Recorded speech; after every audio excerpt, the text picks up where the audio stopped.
Welcome back to the channel. Yeah, just messing around in the garage. Sorry for the mess, but this was never planned to be a video.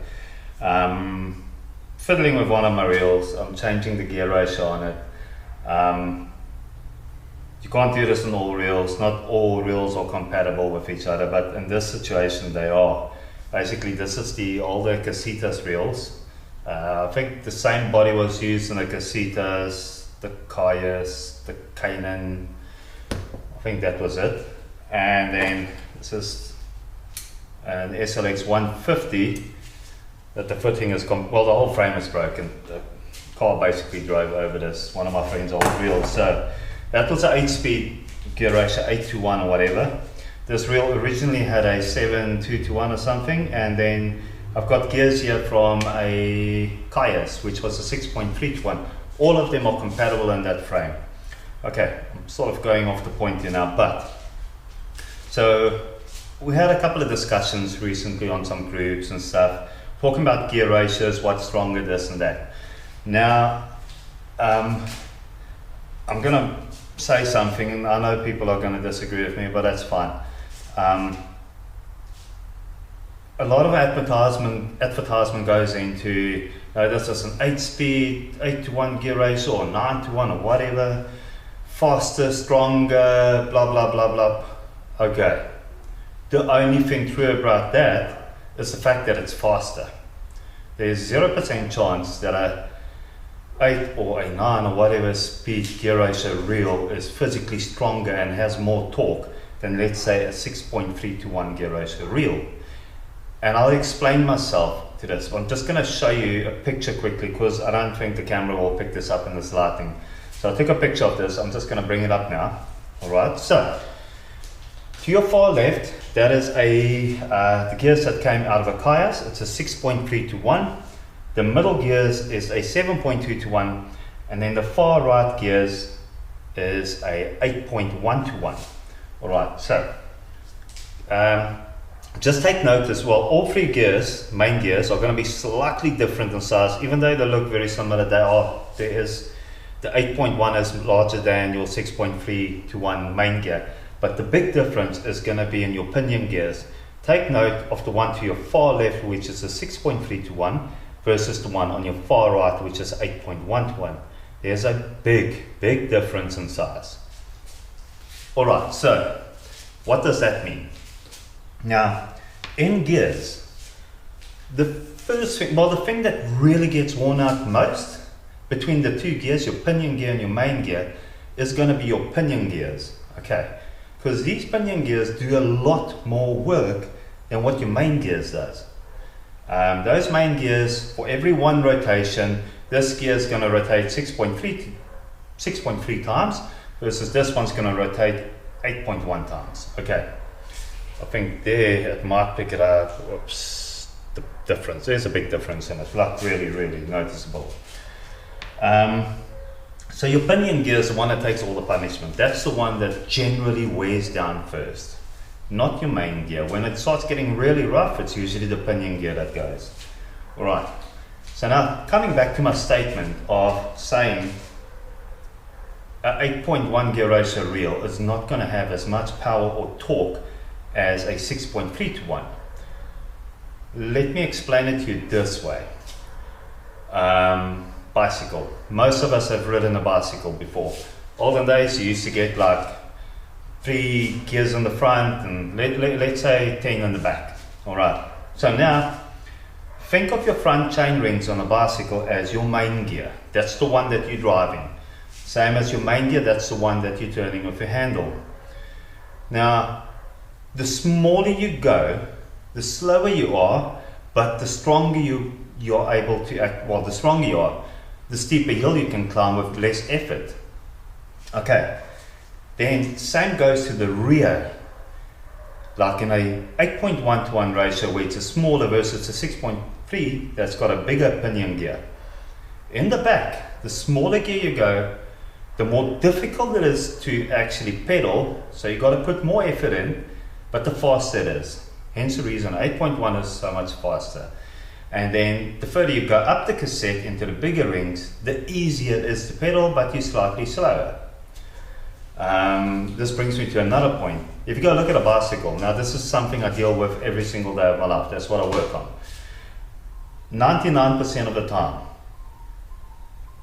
your big chain ring in the front, aka your main pinion, your main gear, not your pinion, your main gear, the teeth on there, you can go through basically 2 cassettes on the rear versus 1 chain ring in the front.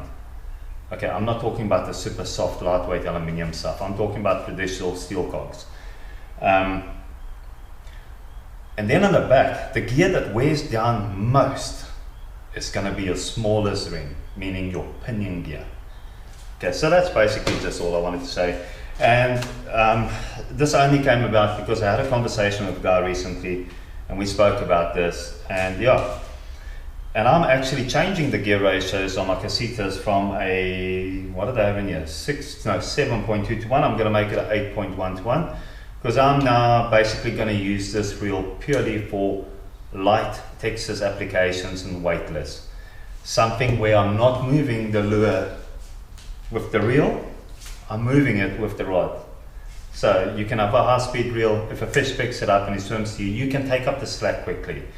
And it's going to be an application where I'm mostly going to use 10-12 pound line. Hence the reason I'm not phased about something with an aluminium body reel. I mean, 10-12 pound line is not going to do anything to this reel ever. And that's another thing, guys. Sure, I'm all over the show, but yeah, this is just a couple of tips here. Braid. I know a lot of guys love braid, and I have serviced a good number of reels for our league over the years, and one thing I can guarantee you 100%, guys who run straight braid, their reels are always 100% of the time worn down more than guys who's running fluoro or mono. There's no stretch and braid. Okay, there is zero stretch and braid. Every time you set the hook, the impact goes straight through to your gears. And that's just how it works.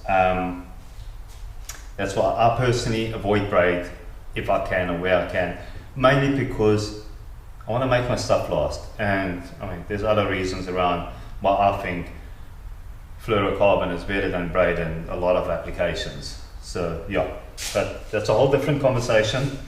I think, you know what I'm going to do quickly? I'm actually, because I'm going to fit these gears into this reel now, I'm not going to do a whole service thing here. All I'm going to do is just show you guys how to put on grease onto your main gear and your pinion gear correctly. Not over greasing it, but also not under greasing it, because you can go wrong both ways. Give me a second. Alright guys, so this is now going to be the third time that I'm going to try and attempt this. Previous 2 times I did not have the gears in the actual frame. Yeah, I've got it on a narrow mode, so I'm not used to that. Grease I'm using is Kel's, just because that's what I've been using all my life. So, well, for many years now at least, should I say. And then get yourself a little brush from an art shop. Don't get the cheapest one out there, the hair will fall off and get stuck in there, and then you got to clean it out and so forth. Don't need to get the most expensive one, but a nice mid-range one. Alright, so what you're going to do is get a little bit of grease on your actual paintbrush. Let's see a spot that I haven't done yet. Okay, there. Alright, so actually I'm going to tilt this down a little bit, just going to make it easier. Alright, so basically I'll put the grease all around like that. That's not what I'm not gonna leave it like that. Now from here I'll start massaging it into the actual gear, into the actual teeth, so you can get it right down into the bottom. That's key. You need to get it down into the bottom. You don't just want to blob it all over like that, because that's just going to push out and it's not going to go anywhere, because the second you turn the reel handle, all of it excess just pushes out anyways. So get it down all the way to the bottom, and you do that all the way around the gear and on your pinion gear as well. Trust me, when you assemble everything and you rotate that reel and you strip it apart immediately afterwards, you'll see how much grease actually still pushes out of here. So that is more than enough grease. Okay, my opinion, Some people may vary. Some people like to grease a little bit more. Me, I'm not a big fan of that. I want my reel to be efficient. When I spin it, I want the handle to spin. I want it to be loose. I don't like a reel that feels tight on me, because that just means there's too much grease in there and it's just clogging everything up. Anyway, hope you guys enjoyed this. Do me a favor, comment in the comments of this video if you guys enjoy stuff like this. I mean, I do quite a bit of reel servicing now and then. It's not something I do every single day, but I do get a fair number of reels. So if you guys are interested in seeing a reel service video, or maybe just a breakdown of a reel where I'm talking about a specific reel, for instance, let's say an SLX, for instance, pros and cons, what I think is pros and cons, stuff like that, let me know, and we can try and do something like that. Maybe do like a fishing videos, and then one video every second week, or once a week, or once every second week. Maybe do a tech video where I'm breaking down a reel, talking about a specific reel. Sorry guys, there's no holding back on these things. If I think a reel is rubbish, I will tell you that. And I have seen some really high-end reels. Yeah. Anyway, Shimano. That's all I'm gonna say. Shimano and Daiwa, that's it. Anyway guys, I hope you guys enjoyed this. Take care and tight lines. Cheers.